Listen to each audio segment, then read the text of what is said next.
2024년 4월 12일입니다. 오늘 날씨가 좋죠? 날씨가 좋은, 네. 가수 박보람, 사망 소식이 전해졌네요. 나이가 30이라고 하는데, 박보람, 가수를 좋아했던 사람들이 많이 상심이 크겠어요. 미국에서는 28에 마약을 하다가 죽거나 아니면 자살하거나 일명 커트 코베인 증후군이라고 해서 28 즈음에 김광석이는 30 즈음이라고 했는데 예술가들이 그 나이 또래의 심리적 변화가 큰 것 같다는 얘기도 하고 와인하우스 같은 28 나이는 정확한 나이는 의미가 없습니다. 근데 대략 그 나이 또래의 이제 높은 인기,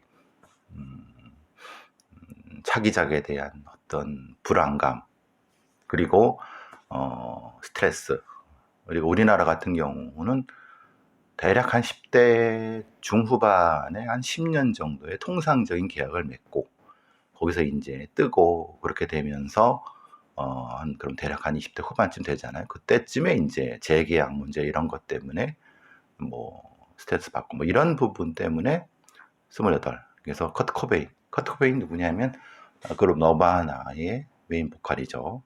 많이 좋아하시는 분들 많을 겁니다.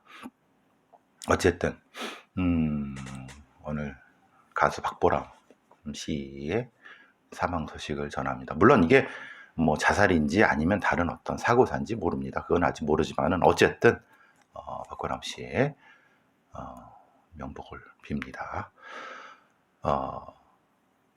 자, 파주 호텔 사건에서 흉기 2개가 발견됐다고 해요. 그리고 제가 어제 YTN 라디오에서 얘기한 경찰이 조금 더 빨리 그 성인 실종을 좀 수색했으면 어떻겠느냐라는 언급을 어제 오후 3시 YTN 라디오에서 했죠. 그런데 이제 동아일보라든가 다른 데에서는 이제 법의 문제, 경직법의 문제 이런 얘기를 하는데 거기서도 이제는 그건 좀 소위 말하는 기자들이 경찰한테 속아 넘어간 거다. 왜냐?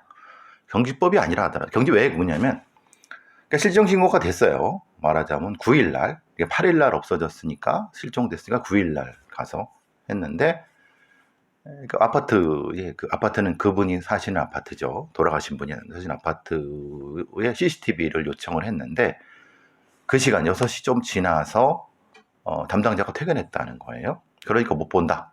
그래서 그 다음날 오전에 출근한 후에 7시에 이렇게 확인했다라고 하는데 사실은 아파트 CCTV만 CCTV입니까? 생각해 보시면은 그건 이제 성의가 부족했다.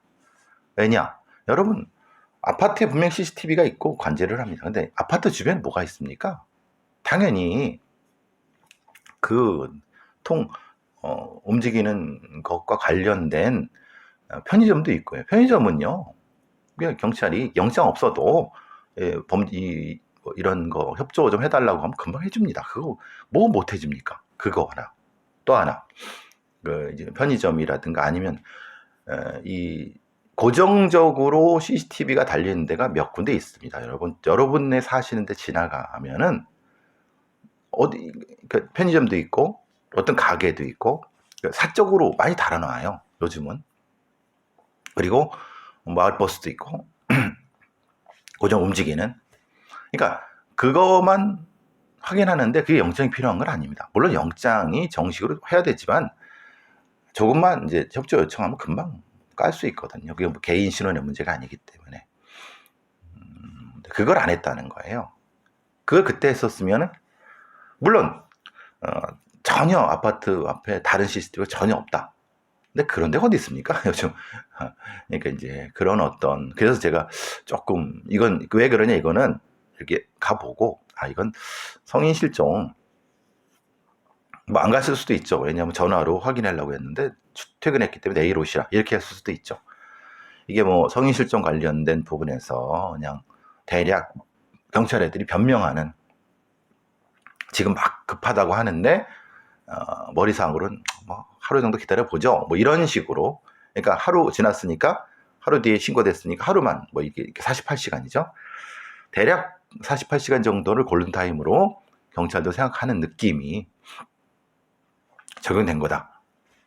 그런데 만약에 이거를 성인 실종을 제대로, 그러니까 법에 의해서 했다고 하면은 실제로 이 성인 실종이라는 걸 빌미 삼아서 다른 많은 인권을 침해할 수 있는 개인정보가 또 문제가 될 수 있습니다. 이거는 그러니까 법의 문제보다는 매뉴얼의 문제. 그 매뉴얼을 어느 정도 충실하게 했는가, 그거에 대해서 성과라든가 아니면 징계라 이런 부분들에 대한 문제지, 성인실종법은 조금 조심스럽게 접근해야 된다. 이 말씀을 드리고, 그 다음에 호텔에서의 부분은 분명히 경찰이 잘못한 겁니다. 왜냐하면 분명히 이게 실종된 상태고, 거기서 그러면 어떻게 됩니까? 이틀이나 실종된 상태에서 하루가 아니라 호텔로 들어갔고, 호텔로 들어간 상태에서 라고 하면은, 생각해 보시면 호텔로 들어간 상태라고 하면 실제로 이거는 물론 거기서 그냥 진탕 노를 수도 있지만 거기가 그럴 수 있는 데가 아니잖아요. 그럼 이거는 갔습니다라고 빼꼼하면은 그렇게 알겠습니다 그게 아니라 설득을 했어야죠. 죄송합니다, 사실 이러이러 있는데 아내만 잠깐 확인만 하겠습니다. 그것도 안 돼요. 뭐 근데 당연히 안 된다 그랬죠. 그래서 설득을 해야죠. 물론 그 상황에서 여러 형사들의 방법들이 있습니다. 그걸 안 했다는 거예요. 즉 그 상황이 위험할 수 있다. 말하자면 거기서 감금돼 있고 뭐가 위험하고 그래서 그럴 수 있다는 생각을 못하고 바로 빠져버린 거예요. 그러니까 생각할 시간을 준 거죠, 범인들한테. 그러니까 요런 생각할 시간은, 짧은 시간의 판단이 형사들의 숙련도나 베테랑도라든가 훈련도라든가 이런 거를 결정하고 목숨을 결정하고 이런 겁니다. 거기서만 애를 했으면은 범인은 잡았고 사건의 실체를 파악할 수도 있고, 물론 시신은 하루 전에 사망했을 수 있다고 하니까, 근데 모르죠 아직. 그러니까 그런 것도 요 짧은 판단, 즉 말하자면 제가 안산의 김상훈 인질 사건에서도 말씀드렸지만은 다른 많은 사건을 하자, 경찰의 능력은 그 짧은 상황 판단에 모든 게 농축돼 있는 겁니다. 그 판단을 미숙했는데 그 미숙한 걸 변명하려고 하지 말고 다른 매뉴얼로 좀 더 좀 긍정적으로 바꿔보려고 노력을 했어야 되는 거죠. 이 부분은 두 번째. 그리고 이 남자 둘은 친구 사이라고 그러는데 남자 하나와 여자 한 분은 구인구직에서 알게 된, 그러니까 사이버 공간에서 알게 된 사람인 거죠. 그리고 또 다른 여자는, 그럼 이건 뭐냐? 정의정 사건을 보시면은 여러 구인구직 사이트를 통해서 성범죄라든가 아니면 여러 가지 나쁜 짓을 저지르려고 하는 경우도 충분히 있습니다. 물론 처음부터 그래 놓는지 모르지만은 이런 부분들은 분명히 연결되는 부분이 있어요. 그걸 충분히 생각을 해야죠. 경찰이라고 하면 생각을 해야 되고 분명히 이걸 확인을 했어야죠. 그러니까 지금 판단할 보건데, 그리고 지금 칼도 발견됐는데 문제는 칼로 죽인 건 아니고 케이블 타이를 이놈들이 아마도 이게 발과 손과 목을 같이 결박을 했나 봅니다. 그 얘기는 뭐냐면 이거는 이제 성적인 문제와 연결이 되는 거기 때문에, 그래서 목이 졸려 죽었다라고 판단이 돼요. 그러니까 이거는, 그러니까 처음에 어제 제가 판단했을 때는 액살이어야 된다. 교살은 사실은 다른 뭐가 있어야 되지만 케이블 타일 준비를 했고, 그리고 흉기를 준비했고, 이거를 뒤로 묶고 목까지 같이 묶었다라고 하면 이것은 다른 형태의 성적 학대 범죄와 연결된다. 삽입강간이 없었다 하더라도 이 부분이 연결이 되거든요. 그러면 그 과정에서 소위 말하는 교살적 상황이 벌어져서 죽었고, 그러면 이게 범죄. 그래서 그거를 은폐하기 위해서 도주할 생각을 가지고 있다가 이런 일이 벌어졌다. 그거 보는 게 맞는 거죠. 요거는 오늘 조금 더 판단해 보고 또 YTN은 좀 이따 생방송 나가서 또 비슷한 말씀을 드리도록 하고, 전주에서 투표일 날 오전이는 정확히는 오후 3시 반 하고 오후 4시, 그러니까 다시 말씀드립니다. 전주 금암동 덕진경찰서 관할에 있는 금암동이 여대도 있고 또 대학가도 있습니다. 거기에 제가 이은희 그 실종 사건 때 관련된 부분을 분석하다가 이제 거기에 오전, 그러니까 밤 시간이죠. 새벽 좀 넘어가는 3시 반하고 4시 사이. 3시 반에 어떤 범인놈이 술에 약간 취한 여성. 그러니까 처음에 첫 번째는 술에 취한 여성이 아니라 그냥 지나가는 여성을, 귀가하는 여성을 뒤에서 이 팔꿈치 같아요. 이걸로 굉장히 심하게 때리고 뭔 짓을 하려고 했는데 그 여성이 저항을 해갖고 못하고 도망 나왔어요. 그러니까 못하고 그 현장을 빠졌어요. 그래서 이제 그 경찰에 신고를 했죠. 그래서 그걸로 마무리되나 싶었는데 이놈이 30분 뒤에 1km 떨어진 다른 곳에서 술에 취한 여성을 따라가는, 이게 트래커, 어슬렁거리면서 쫓아가는. 그래서 제가 범죄의 4가지 유형이 있다고 했습니다. 트래퍼, 트롤러, 트리커, 그 다음에 아까 트롤러, 트래커, 트리거, 그 다음에 하나가 지금 저도 나이가 드는 생각이 안 나요.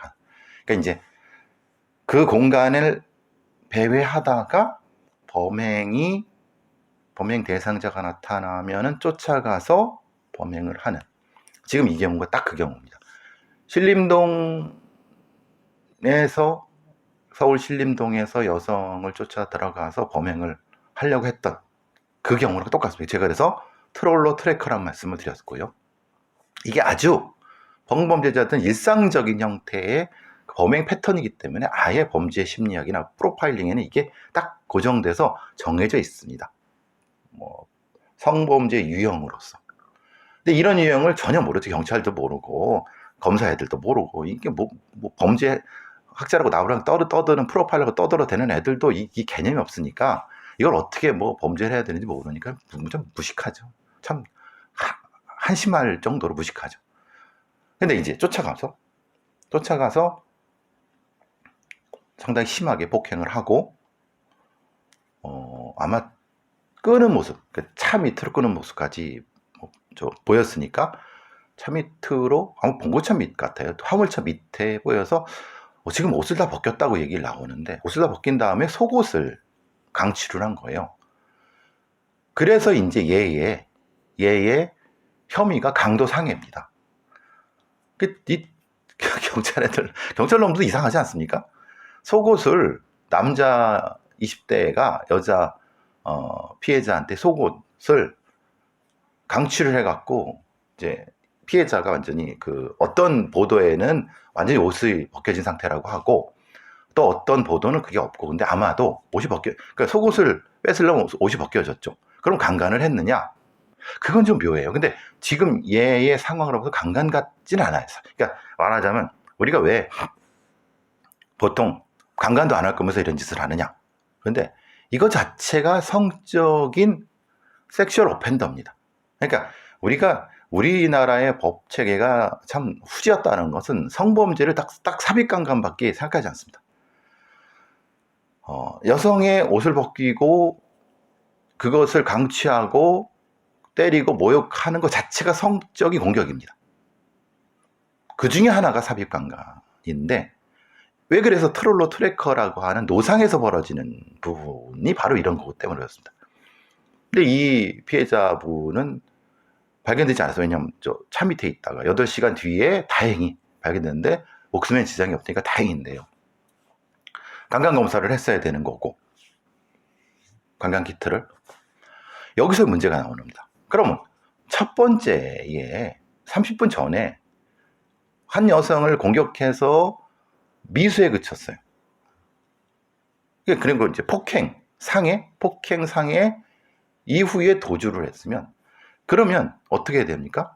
이 여성이 경찰에 신고를 했어. 그럼 거기를 수색해야 되는 거 아닌가요? 근데 1km 떨어진 뒤에 또 다른 범행을 하기 위해서 피해자를 쫓고 있었어요. 트래킹을 하고 있었어요. 그러면은 이거 누구 잘못입니까? 그 많은 기동순찰대, 형사기동대 어디 있습니까? 실제로 이렇게라고 쓰이는 거 아니에요? 그러니까 정작 필요한 기동순찰대, 형사기동대는 안 나타나고, 결국은 한 번 범죄를 저지른 놈이 그 신고돼 갖고 추적을 안 당하니까 또 이제는 더 완수를 한 거죠. 이 사건을 이렇게 해석을 해야 되는 겁니다. 그리고 이런 놈은 당연히 성범죄자인데 강도상해라고 하는. 그러면 이게 아마 물품음란증이라든가 아니면은 이 여성의 속옷에, 그것도 속옷에 차기하고 있는 속옷을 뺏는 형태의 성범죄. 그러니까 어디 빨래를 널어 있거나 아니면 안 입은 상태에서, 이것이 아니라 입고 있는 상태에서 뺏는 것을 기본적인 성적인 각성이 되는 놈이라고 보면은 굉장히 위험한 놈이죠. 물론 이 방식이 이 폭력과 상해 후에 이렇게 절취하게 되는 것도 성적 공격과 연결되는데, 이게 두 개가 어떻게 연결되는지는 정확히 이 사건 현장과 이 얘의 행동 패턴을 분석해 보고 파악을 해야 됩니다. 그런데 이런 트롤러는 여기서 지금 처음 나타난 것 같습니까? 아닙니다. 이놈은 이전에도 계속 여기 있었어요. 왜냐? 자기가 직장인이라고 하고, 그러니까 직장을 다니다가 밤에는 이 짓을 계속 한 거예요. 다만 그때는 그냥 뭘 체액을 묻히거나 아니면 뭔가 찝쩍거리거나 뭐 몸을 부비거나 아니면 뭔가 약간 작은 물건을 이렇게 하거나 이런 형태예요. 이게 진화한 겁니다. 그러니까 실제로 이런 진화 과정은 몇 달에 걸쳐서, 며칠에 걸쳐서 반복되고 있는데, 결국은 결과적으로 지금 두 건이 연속해서 발생해서 그런 거지, 실제로 이전에 이미 잡을 수 있었다. 분명히 체크가 되고 있었다. 근데 우리의 시스템에서 그걸 그렇게 체크할 수 있는 어떤 시스템이 없습니다. 이게 이제 문제인 거예요. 조금 더 사건 개요가 나오면은 트롤러, 트래커, 그리고 이 물품 음란증, 아마 이 클로즈 섹슈얼, 이게 차기하고 있는 속옷을 강취함으로써 느끼는 성적인 각성, 쾌감, 이 형태일 가능성이 높죠. 조금 더 공격적으로 진화한 거라고 생각하시면 됩니다. 조금 더 사건 내용이 나오면 조금 더 업데이트 해드리도록 하겠습니다.